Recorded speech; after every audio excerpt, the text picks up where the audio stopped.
Are you actually being manipulated inside of your relationship? You know, people shout this from the rooftop and they blame shift and gaslight and all this stuff that they are either doing to one another or they're considering that the other person's doing it to them. But what is manipulation? Like, at its core definition, what is it? Let's define it. Manipulation is when someone is doing something to you without your knowledge or your choice. And they're doing it from a motive, an intention from them that they want something to occur. That's manipulation. And the reason that manipulation harms people when it's done to them is because God gave us the right to choose. Free will is something that God gave us from the get-go. And we get extremely offended when someone takes our free will away. So if we look at just deception, highly manipulative action is deception, because when someone is lying to you and then gaslighting you and arguing with you, telling you're crazy, when they're lying, that's a form of manipulation, because they are taking your right to choose whether you want to stay, whether you want to go, what do you feel about that situation, by deceiving you. And so you don't know what's going on. And then when they gaslight you to say you're crazy and you're dreaming up things and you're in your emotions and all of that, that's gaslighting, to basically make it about you rather than themselves. They are trying to get over the fact that you have caught them or you're questioning them in order to turn it around upon you. That's the definition of gaslighting, which is also a manipulation. So deception has a lot of manipulation in it, simply because you don't have the right to choose, and then it's a form of mind control where they're trying to trick your brain to think you're crazy.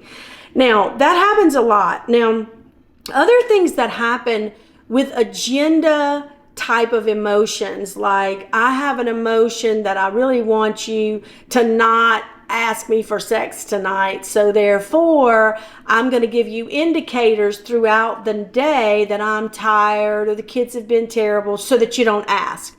Also a form of manipulation, because you're basically setting up something that you already know your agenda is, I don't want you to touch me tonight, so that the other person reads your mind. So it's also a crazy maker. So there's a lot of manipulation inside of a relationship that is not forthcoming, honest, transparent, authentic, and also direct. And so these are the kind of vulnerable things that we have to be able to say in communication, because what's happening is we're taking the right for someone else's choice. And so women do it a lot more than they think. Wives do it a lot more than they think, by, oh, you know, this old thing that you just bought yesterday, because you don't want to be confronted on the fact that you just spent money that maybe your spouse doesn't want you to spend, or that you have a motive that you don't want them to know how much it costs. So these subtle things that are manipulative start to encroach upon the intimacy inside of the relationship, which means into me you see.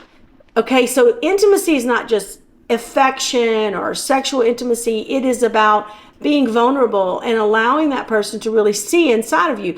So if you're not a straightforward confronter that is totally okay with being vulnerable, listen, this is how I feel. This is how what you're doing, that's, you know, an action that's causing another reaction to me. And I know my stuff and I know what I bring to the table that is negative, and it might be impactful for you on this level. I know my triggers. I know my coping mechanisms. When you're not a transparent communicator like that, you're going to be manipulative, because when you're not knowing how to say something straightforward, you're going to say it underneath the current so that no one really knows who you are and you can just mask. These manipulative tactics really will disconnect you from the partner that you once was very transparent with, very vulnerable with at the beginning of your relationship. You felt like your partner was the right person for you because that's why you chose them. But when you start to get triggered in inadequacy or rejection or some type of devaluing within the relationship, you're going to put those walls up that then is going to cause manipulative actions.